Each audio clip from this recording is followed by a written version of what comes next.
Gracias. Por su parte, Muchas gracias.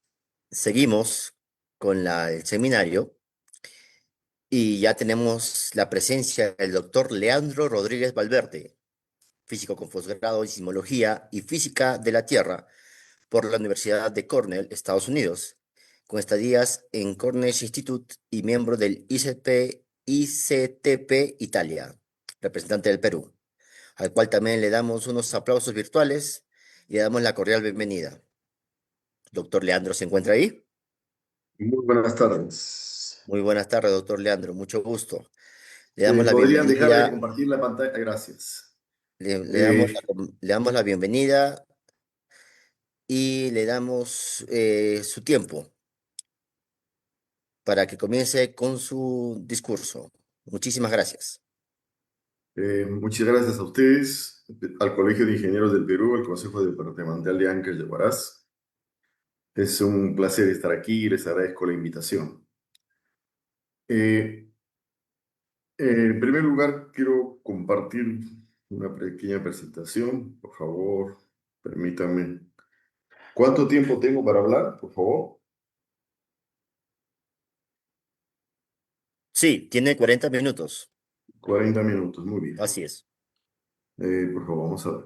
Voy a compartir mi pantalla. Sí, claro, su tiempo. Estamos y dónde está la cuestión. Compartir.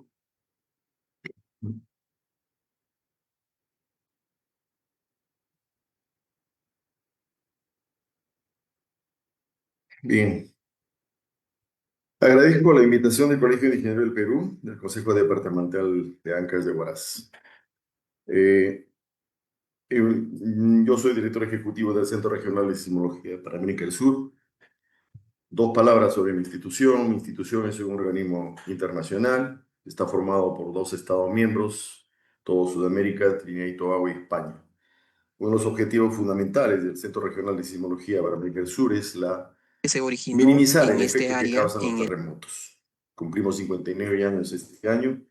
Obviamente en el tiempo la integración científica ha avanzado mucho y nosotros trabajamos de manera regional porque obviamente los fenómenos naturales no tienen fronteras. Eh, Cada país tiene un organismo de enlace y un representante. En el caso de Perú es el CONCITEC y el representante es el ingeniero Daniel Quirino, y así cada país. Dicho esto, el tema de mi posición el día de hoy va a ser el terremoto del 31 de mayo de 1970, lecciones no aprendidas. Para mí tocar este tema me genera sentimientos encontrados. Sentimientos encontrados porque yo soy guaracino y porque yo pasé el terremoto de 1970 cuando estaba en el colegio. Por eso ya ustedes ven algunas caras en mi pelo, lo que representa el tiempo. Y en este terremoto nos afectó totalmente. Estos tipos de eventos se llaman eventos totalitarios porque afectan absolutamente todo. En mi caso, mi padre era de Yungay, murió toda la familia de mi padre, murió mi abuela, 3 hermanos de mi padre, primos, tíos, sobrinos, etc. Perdimos aproximadamente 40 familiares en Yungay. Se diezmó la familia de mi padre. Y en Huaraz murió la hermana de mi madre, su esposo y su hija. Ese fue un impacto impresionante en el terremoto del 31 de mayo de 1970 para mi persona.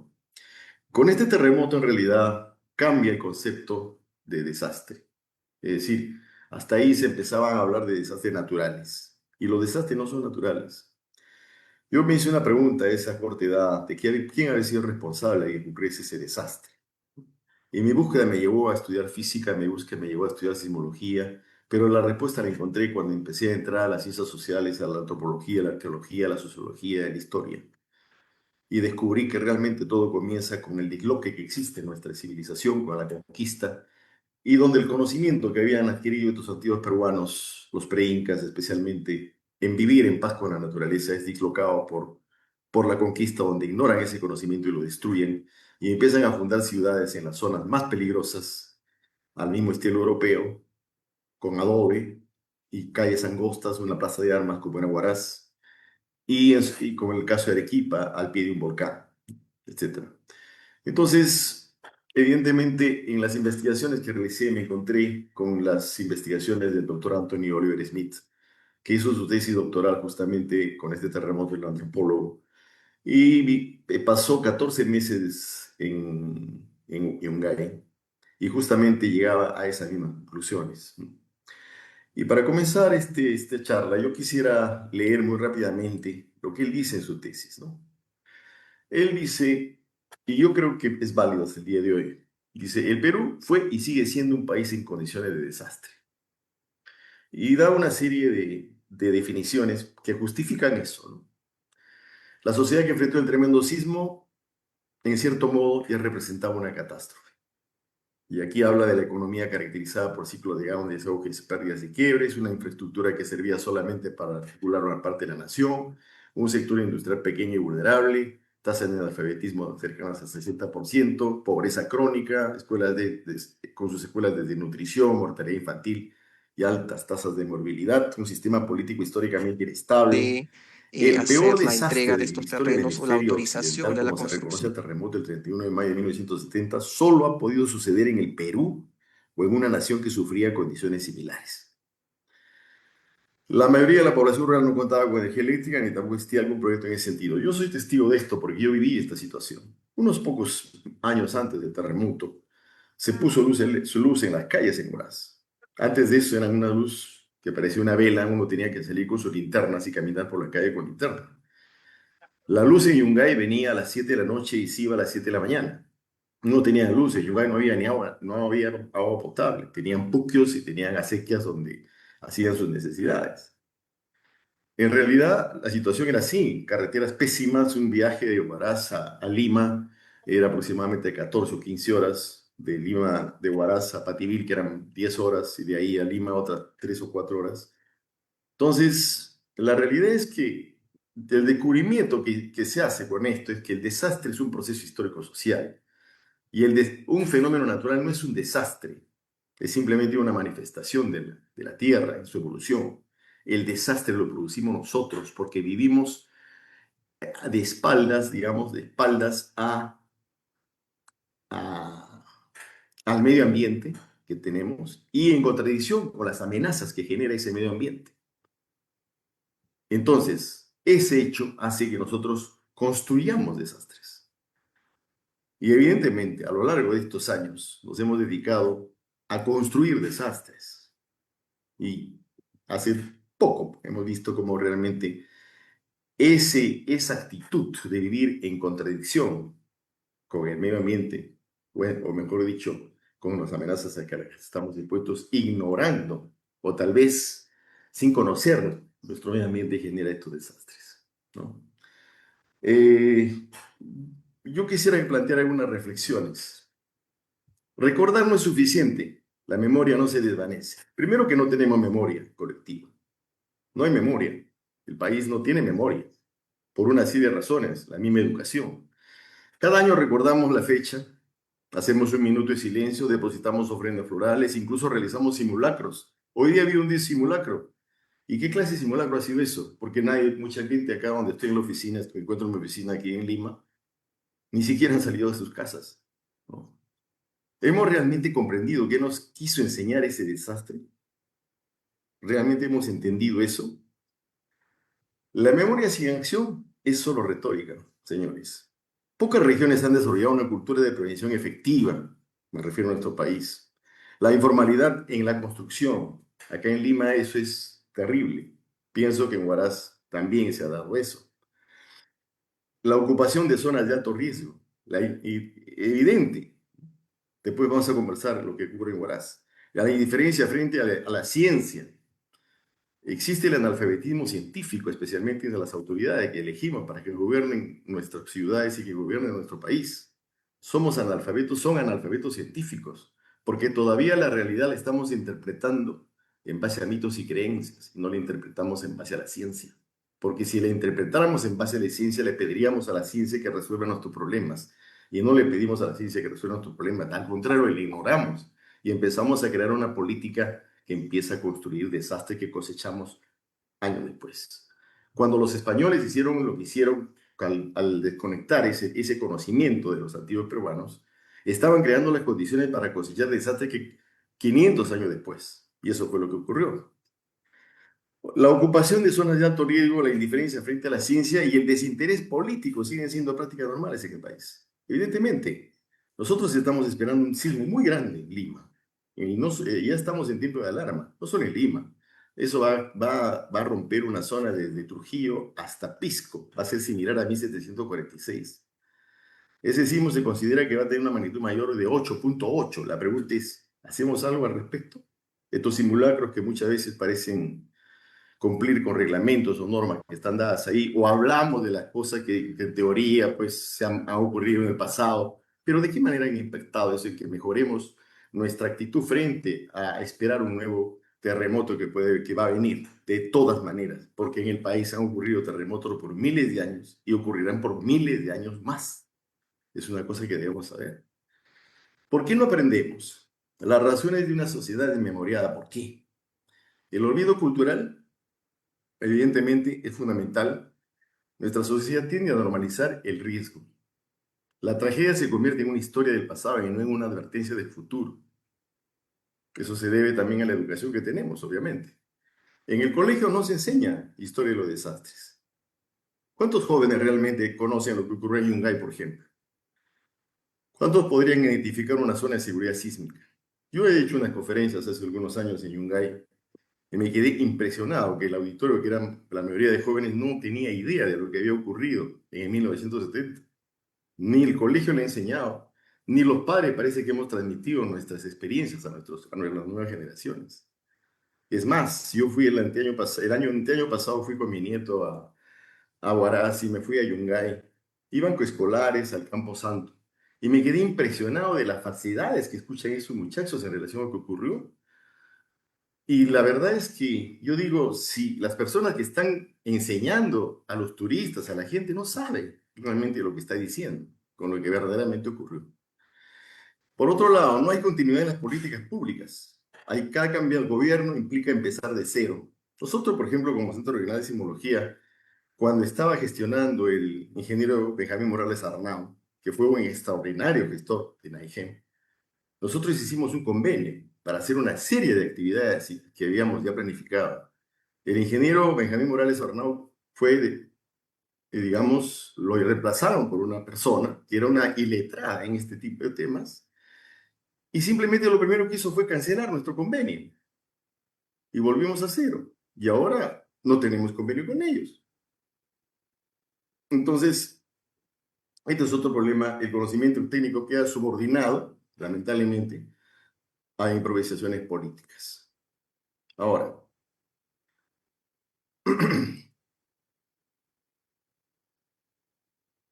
la informalidad y la corrupción estructural.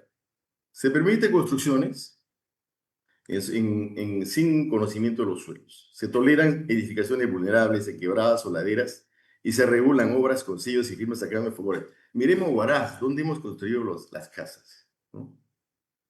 Obviamente, informales, también la informalidad tiene una razón de ser. Cuando una persona acá en Lima, por ejemplo, va a una municipalidad y pide licencia para construir su casa, le dan un libro. Él tiene que cumplir una serie de requisitos. Y esas personas a veces son personas de bajos recursos económicos. No pueden hacerlo. Entonces se lanzan a construir con su maestro de obra y hace su casa. Obviamente, viene la municipalidad, no ha cumplido los reglamentos de construcción, que tenemos un buen reglamento de construcción, se ha dicho de paso, y lo multan. Ellos pagan su multa y la casa queda ahí. Por lo tanto, la vulnerabilidad se creó.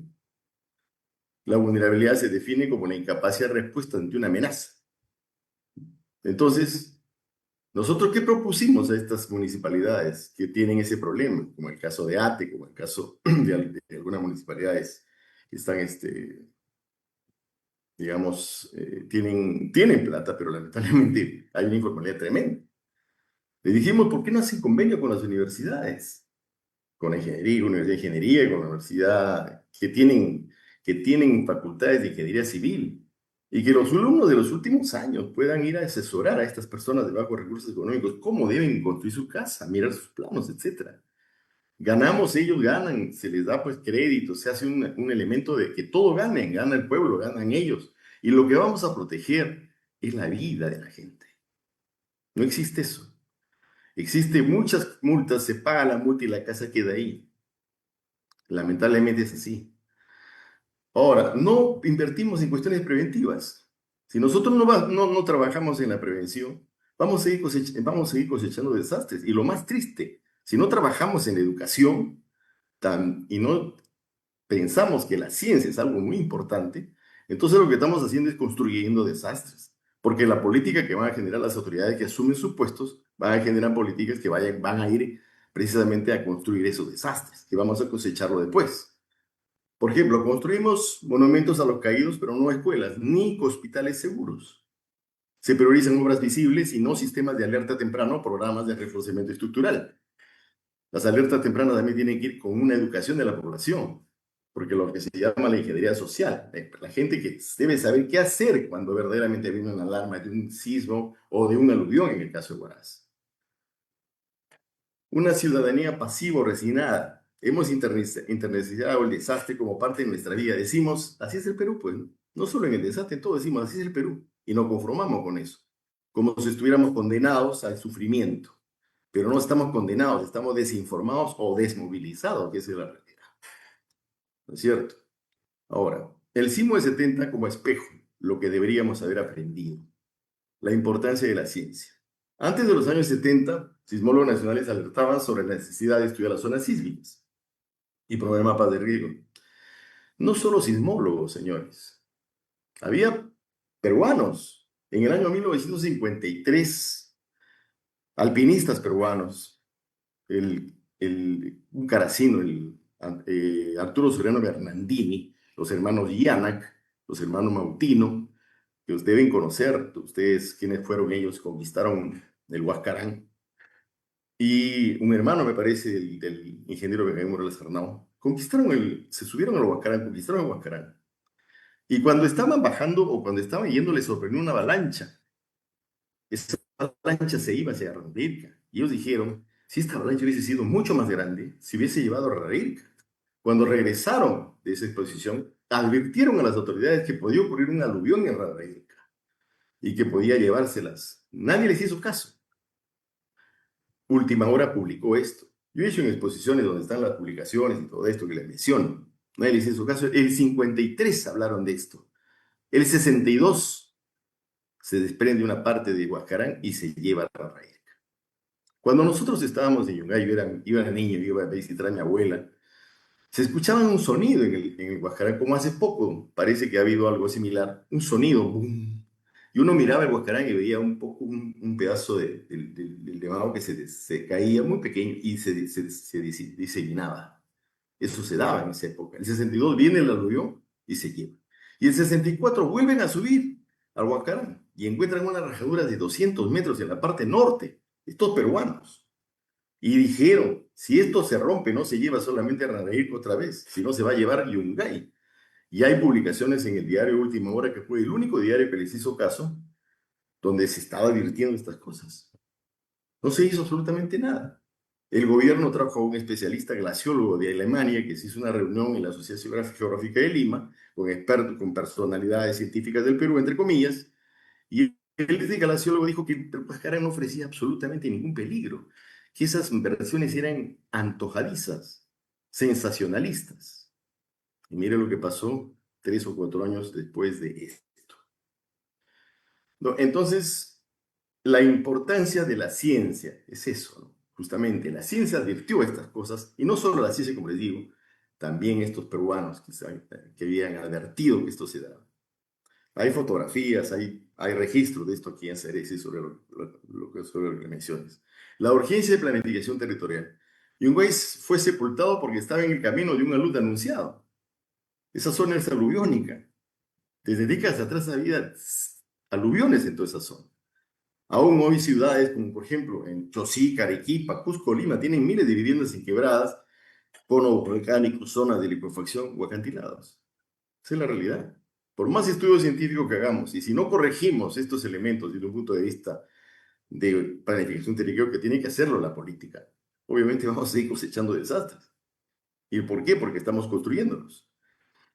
Ahora, la relevancia del tejido social organizado. El 70 de la solidaridad del pueblo fue inmediata, pero el Estado demoró semanas en reaccionar. Hoy seguimos sin comités comunales de defensa civil activos o entrenados.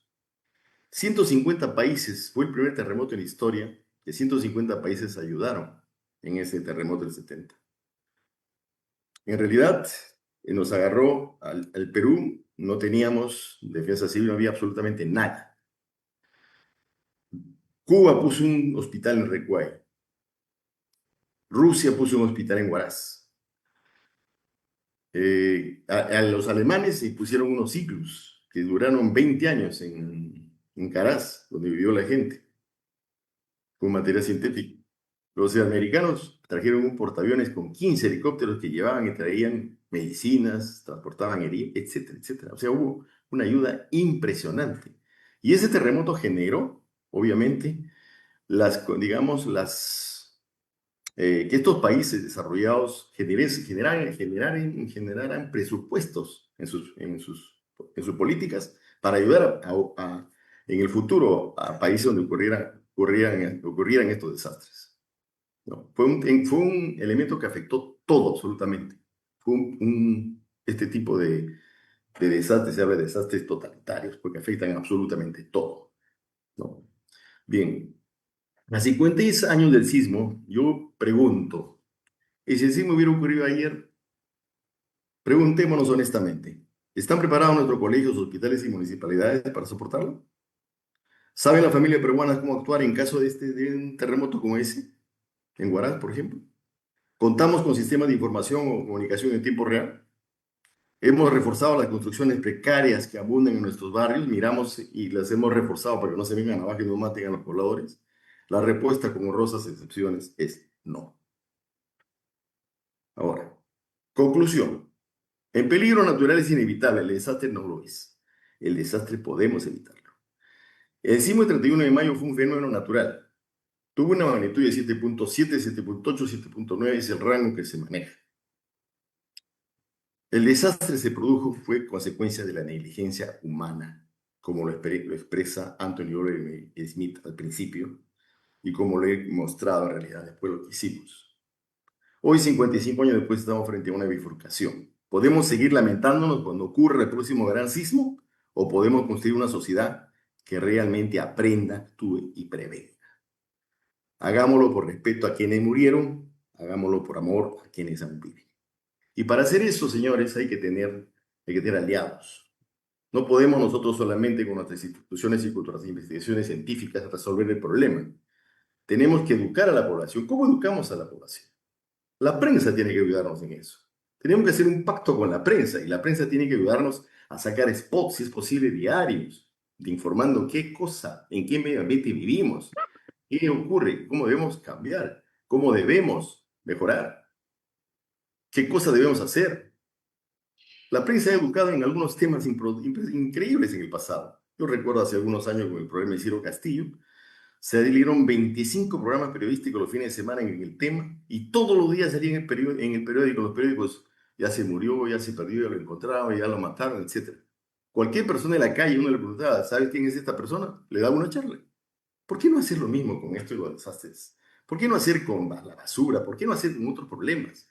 La prensa debe ser un aliado en este aspecto para cambiar un poco la sociedad y para educar a la población.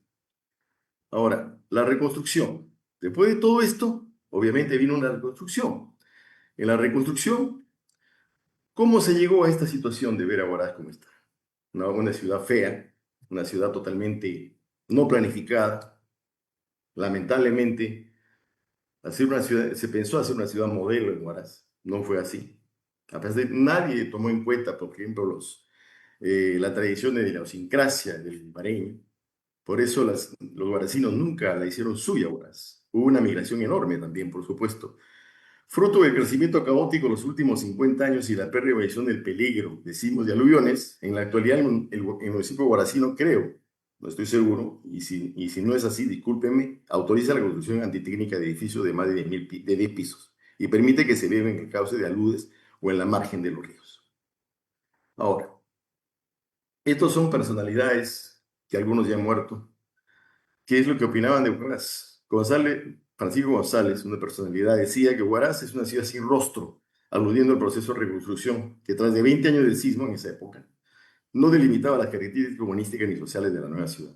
Marco Llori Montero, un escritor guaracino famoso, decía que Huaraz actual es una ciudad andina híbrida, semirural y semiurbana, donde campea la informalidad y la indiferencia ante los problemas del desorden. Kulkeñivin decían que era un pueblo quechua tradicional quechua hablante, pasó de ser un pueblo quechua hablante, donde se distinguía la ruralidad y la urbanidad, a ser una ciudad mixtificada, que enlaza lo tradicional y lo moderno. Los rurales y lo urbano puntualizaban que en el Huaraz existe en la actualidad una diversidad sociocultural que la convierte en una ciudad cosmopolita donde coexisten entidades culturales diversas e es cierto, totalmente cierto. Bien, ¿qué pasó cuando los incas llegan a Huaraz? A los pre-incas que vivían en esa zona, entre 1460 y 1470, encontraron a un pueblo que sabía adaptarse a la realidad geográfica y a los fenómenos naturales. Los huaicos y los aluviones como eran frecuentes en ambas vertientes de la Cordillera Blanca. La solución técnica para ellos fue construir pueblos y viviendas en las zonas altas, nunca en las laderas, ni mucho menos en las vertientes de desembocadura de ríos o conos aluviónicos. Y esta tecnología era compartida con diversos pueblos de aquel entonces. Luego, ¿qué son las yoquias? Las yoquias, pues precisamente se conoce con el nombre quechua de los huaicos y los aluviones y las avalanchas de tierra, que por eso siempre era normal en nuestra zona. En el sur de Huaraz existe un pueblo que se llama Yoquia, no sé si hasta ahora será en el distrito de Hierros. Las Yoquias eran esperadas con entusiasmo por esos antiguos pobladores. Esa era la realidad. ¿Por qué? Porque se suponía la llegada de tierra fértil, con abundante humus útil para la agricultura. Y por cierto, nadie tenía la ocurrencia en esa época de construir una casa en el camino de las Yoquias, pero ya en la colonia que justamente viene ese disloque, se había olvidado toda esta experiencia y se construyeron casas en su cauce. Y obviamente, pues, ya hemos cosechado las cosas.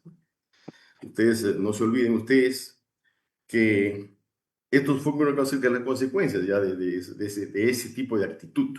El 6 de enero de 1725, un sismo muy fuerte que vino acompañado de un aluvión, desapareció un pueblo de Ancash, que estaba al norte, de Huaraz, de Caraz, Ancash. Al amanecer del 13 de octubre y 41, ¿qué pasó? Un bloque de hielo cayó sobre la nueva Palcacocha, en la quebrada de Cojope, y se llevó medio Huaraz. Toda la parte moderna de Huaraz desapareció. Mi padre estaba yendo al colegio en ese momento y me contó toda su experiencia que había pasado con el aluvión. El fundador del Centro Regional de Sismología para América del Sur se encontraba en el Cañón del Pato. Y luego fue a Huaraz y se fueron a ver qué había ocurrido, porque nadie sabía lo que había ocurrido. A mi padre, cuando se iba caminando al colegio, un amigo vino y dijo: oye, cholo, se viene un volcán, corre. No sabían qué pasaba. Vivíamos indiferentes, precisamente ignorantes ante nuestro medio ambiente. Y el 17 del 45 hubo un aluvión que afectó Chavín. Guerra de Arica en 1962 y Guerra de Arica en 1970. ¿No? Hablar de cada uno de los temas es muy, muy largo. Ahora, hubo un informe que preparó el ingeniero Benjamín Morales Arnau en relación a la reconstrucción.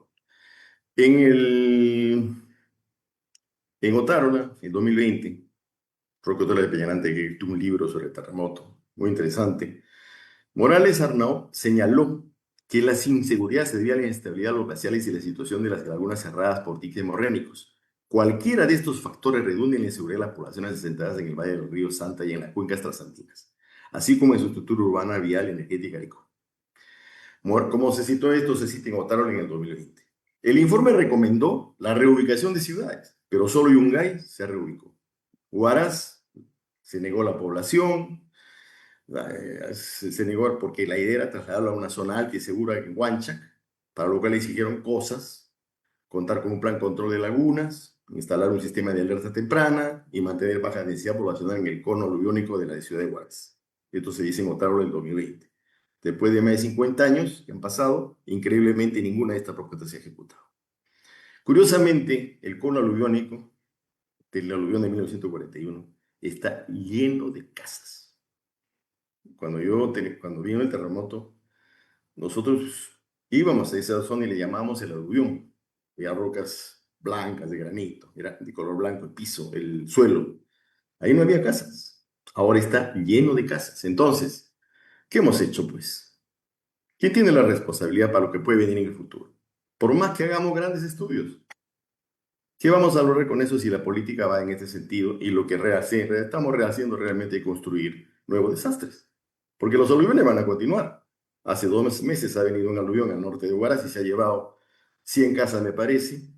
Se ha llevado ha muerto, me parece, 2 personas. Se han sido damnificadas varias personas. Entonces, ¿qué estamos aprendiendo? ¿Va a seguir viviendo la gente ahí? Bueno, digamos. Por otro lado, no se ha pensado nunca en el tema de la salud mental de los sobrevivientes. No se trató nunca eso en el caso del terremoto del 70. Hubo un impacto impresionante en la parte mental, en la parte humana. Yo lo experimenté eso con mi madre, ¿no? ¿Cómo afectó? No se han podido medir, pero ya en la actualidad se sabe que de 1 de cada 10 personas desarrolla algún trastorno psiquiátrico luego de un terremoto o un sismo de esa magnitud. Esos investigadores han dividido la fase de la evolución del trauma Palomares y Campos en el 2018. Hay un paper que de unos psiquiatras y psicólogos que fueron a la semana a la zona del desastre de Huaraz. Bien, obviamente no hay una planificación urbana, las consecuencias para el desarrollo y seguridad, porque muchas veces los alcaldes han actuado en base a intereses políticos, han dado licencia para que a zonas donde han sido invadidas y nunca se debieron haber construido ahí. Eso es una de las cosas que ha pasado, sin pensar en lo que realmente venía con un desconocimiento total de los riesgos, ¿no? Entonces, eso ha sido decisiones políticas y van a tener un impacto importantísimo cuando venga en el futuro. El auge inmobiliario en Huaraz, crecimiento descontrolado y falta de regulación sísmica, evidente, ¿no? ¿Qué hacer? ¿Qué hacer? Nosotros cuando escuchamos qué cosa hacer, la defensa civil nos dice mochila y salvamento. Bueno, en Huaraz que están contra mochila y salvamento bien aplastados por los escombros que estaban ahí. Si yo les contara, les recomiendo que lean mi muro en, yo cada año publico mi experiencia que pasé el 31 de mayo del 70 en el terremoto, ¿no? Nosotros como Centro Regional de Sismología hemos pensado que lo más importante en estos momentos es que cada persona piense en qué situación se encuentra mi casa. Si mi casa es capaz de soportar un terremoto de gran magnitud. Por supuesto que las casas que están construidas en donde son las aluviónicas, pues no, eso no va a soportar un aluvión, ¿no? Pero en el caso de Lima, por ejemplo, tenemos que saber cómo mi casa puede soportar si va a soportar o no un gran terremoto. Entonces, lo que hicimos nosotros con la Universidad Nacional de Ingeniería fue una plataforma para determinar la vulnerabilidad sísmica de las viviendas. De manera que una persona que entra a la plataforma de su casa, con su celular o con su computadora, llena una serie de preguntas y la plataforma le va a decir en qué nivel de vulnerabilidad se encuentra su casa. Y voy a mostrarles cómo funciona esto. Aquí entran ustedes a la plataforma. Yo les voy a dejar la dirección para que puedan entrar. Esta dirección que se encuentra acá arriba. Van a la encuesta y automáticamente la plataforma les indica dónde está su casa. Determina. Luego van llenando una serie de preguntas. ¿Qué tipo de suelo ha sido construida? ¿No? Área de la edificación, número de habitantes de la edificación, uso de la edificación, aspectos estructurales. Estos símbolos de acá son las ayudas. En el caso que signifique que no ha tenido asesoramiento técnico, ustedes presionan acá, no se construyó con asesoramiento técnico, por lo tanto no tiene ni siquiera planos, ¿correcto? Aquí no se pone el nombre de nadie, simplemente se pone la estructura. Luego, sistema estructural. Si su casa es de adobe, albañilería confinada, aquí en cada símbolo de esto podemos saber qué significa la albañilería confinada, etcétera, etcétera. Usted pone cómo es su casa. Año de la construcción, número de pisos, irregularidad en la altura, qué geometría tiene su casa, etcétera, ¿cierto? Entonces, una de las cosas que vamos a seguir la irregularidad en la altura y luego viene cantidad de muros, ¿no? Ahí hay que poner estado de conservación, si está pues en mal estado, existen grietas. ¿Qué cosa es una grieta? Aquí le dice que es una grieta, que es una fisura, ¿no? O en regular estado o en buen estado. Luego, separaciones entre las edificaciones que usted tiene en su casa, contra la edificación, elementos estructurales, muros arrostrados, etcétera, presencia de techo inclinado. Una vez que ha terminado de llenar esto, coloca no soy un robot y guarda la encuesta. ¿Ok? Entonces aquí lo que va a tener usted es precisamente esto va a ser la respuesta a llenar la encuesta. Va a dar una resultado de la evaluación, datos de la edificación, le va a dar sus coordenadas y le va a decir en qué nivel de vulnerabilidad se encuentra su casa. Modelo. Y vamos a regresar un momento aquí a la plataforma. En la parte superior, ustedes van a encontrar el mapa de vulnerabilidad que se está llenando. Observen ustedes, cada punto implica que una persona ha llenado esto. Vamos a ir a Lima, por ejemplo.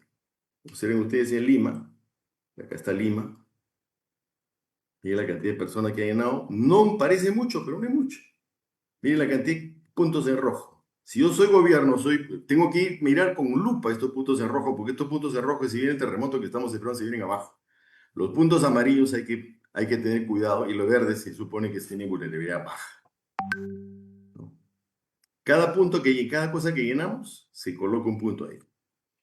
Vamos más al norte, por ejemplo, vamos a ver en Huaraz cómo han llenado la plataforma. Hicimos un convenio con la Universidad de Santiago Norte de Mayor. Hay poca gente ha llenado, porque si alcanzamos esto se dan cuenta. Sin embargo, hay unos puntos rojos que indican que esas casas están en gran riesgo. Hay que mirarlas con lupa y ver cómo las reforzamos, ¿correcto? Doctor, Ya sí, disculpe, sí, se acabó el tiempo. minutos finales, por favor, para su Eh, conclusión. Muchísimas gracias. Tengo 4 minutos que me quedan, según mi cronómetro. Sí, perfecto. Muchísimas gracias. O al contrario, para que no me aceleren ni me retrase tampoco. Bueno, hemos también trabajado en esto en la parte de Ecuador, también en Argentina, etcétera, ¿no? La plataforma de Gracias. Bueno, vamos a seguir adelante. Vamos a salir de acá. Ok, vamos acá. ¿Ok? Ahora, simplemente un pantallazo rapidísimo de cómo está Lima. No voy a hablar, voy a que ustedes miren lo que van las fotos y van a darse cuenta cómo está Lima. Cono Nor, Cono Sur. Así está Lima, señores. Millones de personas viven ahí. No necesitamos hacer ningún estudio de peligro sísmico, etcétera, para saber lo que va a pasar, ¿no? Así manejamos las telecomunicaciones. Así está Lima.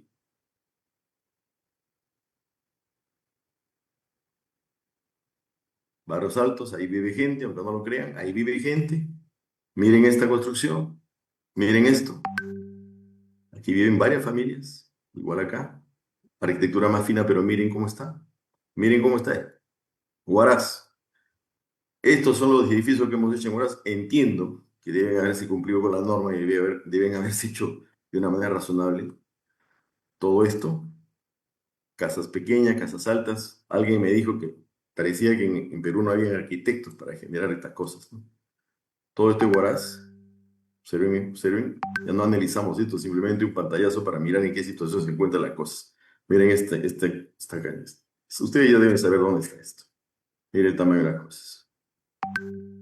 Bueno, esto es, creo yo, más que suficiente para darnos cuenta cómo nos encontramos y qué es lo que tenemos que hacer. Este es el río Seco. Todo esto está urbanizado, porque se pensará porque acá nunca va a venir nunca va a venir agua en este río. Por algo este río seco ahí. Y cuando venga, esto va a desaparecer, va a haber una serie de muertos y vamos a empezar a lamentarnos y vamos a explicar por qué se dio eso, pero en el fondo no hemos previsto nada. Bueno, señores, esta es una casa que han construido en Lima. Ustedes imagínense la barbaridad que han hecho y lo han permitido. Entonces, ¿el desastre de una ciudad es el proporcional de quién? Creo que la respuesta es evidente. Ahora, yo quiero terminar mi charla con este pensamiento. El peor error que puede cometer una sociedad no es enfrentar una tragedia, sino permitir que vuelva a ocurrir por no haber aprendido nada de ella. Muchas gracias por su atención.